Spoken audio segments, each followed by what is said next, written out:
আমিষ খাবার খেতে খেতে মুখ যখন হয় বিস্বাদ, পনির পাতুরি খেয়ে তোমরা মুখ করে নিও ঠিকঠাক। প্রথমে একটি মিক্সির বাটিতে কাঁচা লঙ্কা, কাজু বাদাম, সর্ষে, পোস্ত, চারমগজ, টক দই দিয়ে একটি পেস্ট বানিয়ে নিলাম। এবার একটি পাত্রে পেস্টটিকে ঢেলে নুন, হলুদ ও অল্প করে চিনি দিয়ে পরিমাণ মতো সর্ষের তেল দিয়ে বেটার তৈরি করে স্লাইস করা পনিরগুলো দিয়ে 10 থেকে 15 মিনিট রেখে দিলাম।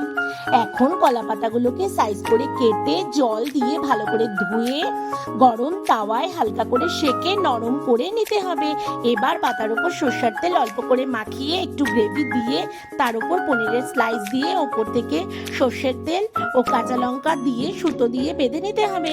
এখন তাওয়ায় সর্ষের তেল ভালো করে মাখিয়ে গরম করে পাতুরিগুলোকে 5 মিনিট করে 25 মিনিট এপাশ ওপাশ করে ভেজে নিলেই তৈরি নিরামিষ পনির পাতুরি।